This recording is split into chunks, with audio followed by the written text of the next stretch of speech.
السلام عليكم ورحمة الله وبركاته. نحمد الله ونصلي على رسول الله أما بعد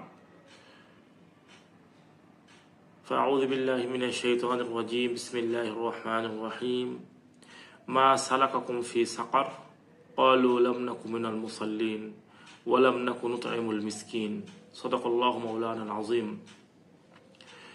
গত কয়েকদিন আগে একজন বাংলাদেশের প্রসিদ্ধ বক্তার বক্তৃতার ক্লিপ শুনছিলাম।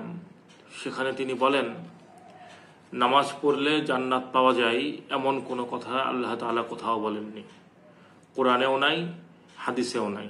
এমনকি মিফতাহুল জান্নাতি আস-সালাত, নামাজ বেহেশতের চাবি, এটা কোনো হাদিস না, বরং আরবি একটা প্রবাদ বাক্য।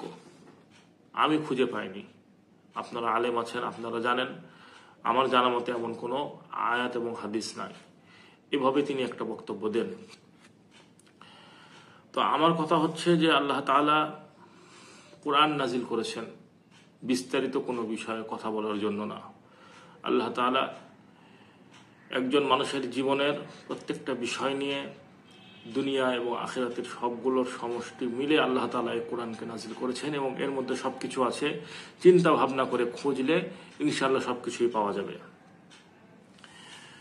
আমি যে আয়াত এখানে তিলাওয়াত করেছি সেই আয়াতের মধ্যে কিন্তু আল্লাহ তাআলা এই কথা স্পষ্ট করেছেন যে যারা জাহান্নামে যাবে তাদেরকে জিজ্ঞাসা করা হবে, কোন গুনার কারণে তোমরা জাহান্নামী হলে?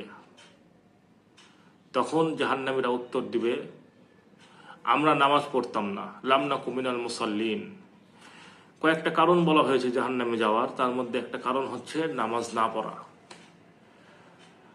এর দ্বারা আমরা বুঝতে পারি নামাজ না পড়ার কারণে যদি জাহান্নামী হয় তাহলে নামাজ পড়ার কারণে অবশ্যই জান্নাতি হবে।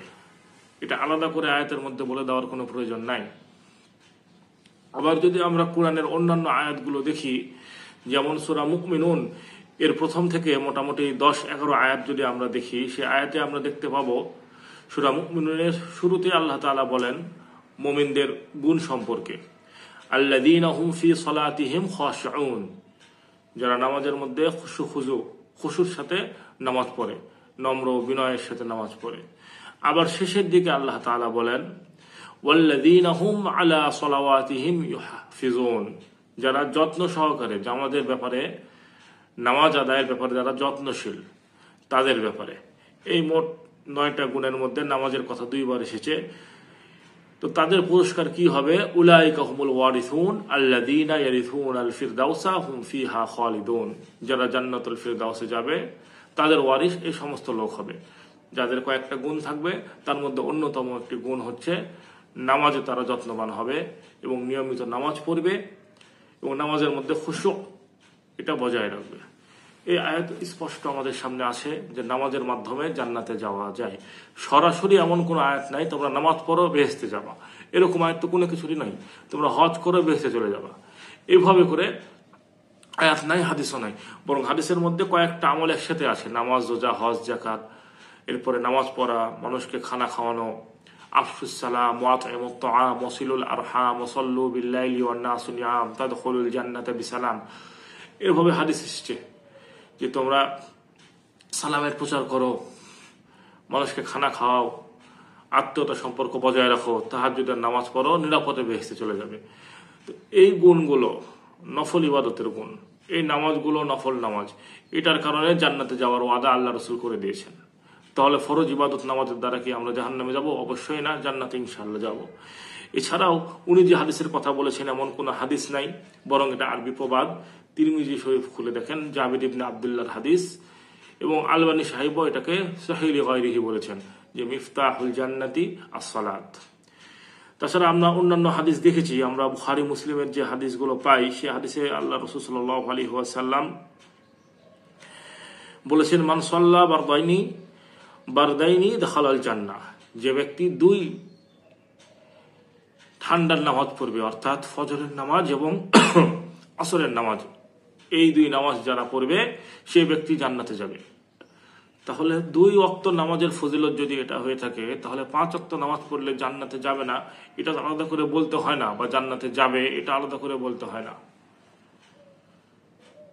এটা আমাদেরকে বুঝে নিতে হবে, সবকিছু স্পষ্ট থাকবে না। এখন উম্মতের সামনে যখন আমি কথা বলবো নামাজ পড়লে বেহেশতে যাওয়া যায়, বেহেশত পাওয়া যায়, কুরআন হাদিসে কোথাও নাই, তাহলে উম্মত কি মনে করবে? তাহলে নামাজ পড়ে ফায়দা কি? আমরা ফায়দা ছাড়া কোনো কাজ করি না। বাংলায় অনেকে অনেক কথা বলে, ধান্দা ছাড়া বান্দা নড়ে না, অর্থাৎ লাভ দেখে তারপরে বান্দা কাজ করে। তা আমরা যদি লাভ দেখতে নাই পাই, নামাজের কোনো লাভই নাই, নামাজ পড়ে জান্নাত পাওয়া যায় না, তাহলে আমি নামাজ পড়বো কেন? এছাড়া আরো হাদিস এসেছে, রাসূলুল্লাহ সাল্লাল্লাহু আলাইহি ওয়াসাল্লাম বলেছেন, বুখারী মুসলিমে হাদিস এসেছে, মান গাদা ইলাল মসজিদি আও রাহা আদাল্লাহু লাহু ফিল জান্নাতি নুজুলান কুল্লামা গাদা আও রাহা। যে ব্যক্তি সকাল সন্ধ্যা মসজিদে যাবে তার জন্য জান্নাতে একটি ঘর নির্মাণ করবেন আল্লাহ তাআলা।